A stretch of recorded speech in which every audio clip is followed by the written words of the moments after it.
Yeah. But supposing there were some other way of understanding things. Let's go back from the spotlight to the floodlight, to the extraordinary capacity of the human nervous system to comprehend situations instantaneously, without analysis. That is to say, without verbal or numerical symbolism of the situation in order to understand it. I hope you understand what I mean by that. It's clear. We do that. We have this curious ability of pattern recognition, which the mechanical systems have only in a very primitive way. Xerox have put out a machine which recognizes figures written in almost anyone's handwriting, provided their handwriting is fairly grade school and normal. But a computer has a terrible time trying to recognize the letter A when it's printed in, say, sans serif, Gothic, longhand, or whatever kind of A you may write. The human recognizes instantly this pattern, but the computer is still at a disadvantage here. It seems to lack a kind of capacity I would call field organization, because it's all punctive, it's digital.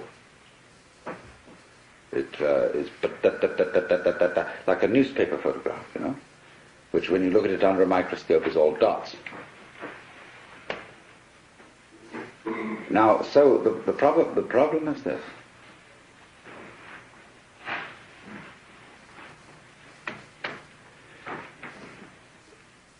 In developing technology, are we leaving out of consideration our strongest suit, which is the brain itself?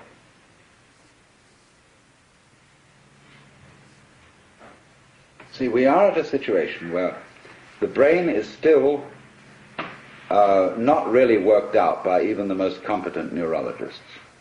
It puzzles them. They can't give a model of the brain in numerical or verbal language. Now, you are that, you see. You are this thing. You yourself are this thing which you yourself can't figure out. In the same way that I cannot touch the tip of this finger with the tip of this finger. I can't bite my own teeth. But I, who is attempting to touch the tip of this finger with this finger, am, by the sheer complexity of my structure, far more evolved than any system which I can imagine. This is in a way slightly akin to the Gödel theorem, that you can't have a system of, say, a logic which defines its own axioms. The axioms of any given system must always be defined in terms of a higher system. All right, so you are the most complex thing that has yet been encountered in the cosmos. And you can't figure you out. Now, suppose we're going to try to do that and become, as it were, completely transparent to ourselves so that we entirely understand the organization and the mechanics of our own brains. What happens when we do that? Well, you're back in the situation of God. When you're God, what are you going to do? When you're God, you know what you're going to do? You're going to say to yourself, man, get lost. Because what you'll want is a surprise. And when you've figured everything out, there won't be any surprises. You'll be completely bored. But on the other hand,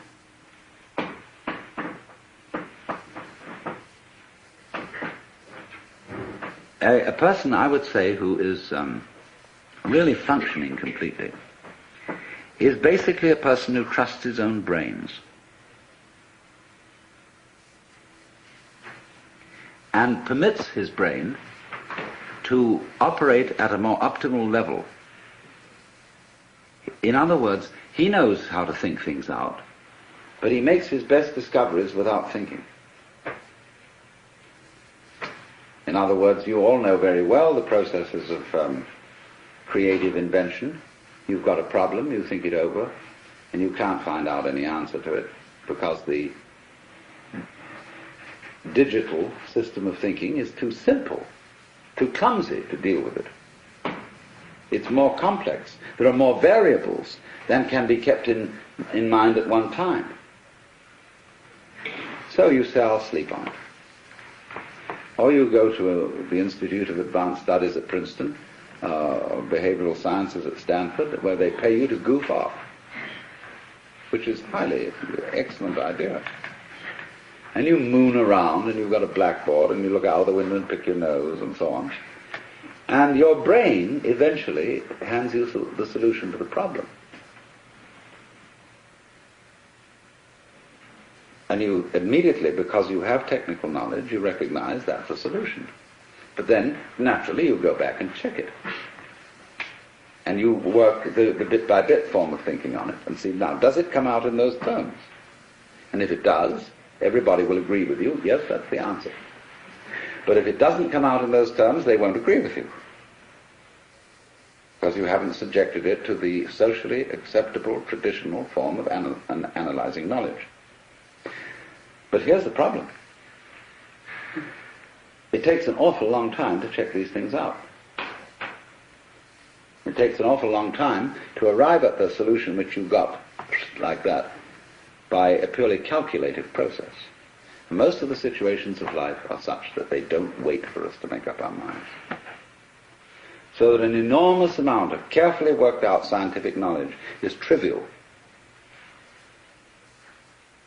It's all very well, very finely worked out, but much too late. Because life comes at you from all sides, all over everywhere at once. And the only thing you've got to deal with that is the thing inside here, in the skull. Now, I'm not saying this to put down all this marvelous work of calculation, brought to immense sophistication electronically and so on. Not at all, because actually you people are the first people to understand the limitations of your own kind of knowledge. And you're going to have to tell the politicians about this. They don't understand. They think that this kind of knowledge is the answer to everything. And I think most of you know it isn't. Which is not something, I repeat, against technology. It's only saying that when you walk, you put your right foot forward. And that's fine, but then you must put your left foot forward. So let's say that the great technological enterprise has been putting the right foot forward. But you must bring up the left foot. That is to say, bring up re-evaluation and new respect for the organic type of organization, which is incomprehensible to technological thinking, but which always underlies it. That by itself doesn't work, because after you bring the left foot up, you've again got to bring up the right foot. The analytic. After goo comes prickles. After prickles comes goo. And you have to keep this thing up. And I think our danger at the present time is that we are so heady, so delighted with the results of prickles, that we've got to let back a little bit of goo into the system. Well, now, what we've got to try and do is, I think, to work out a way of making the brain itself more efficient. And this is the thing that civilized education has neglected.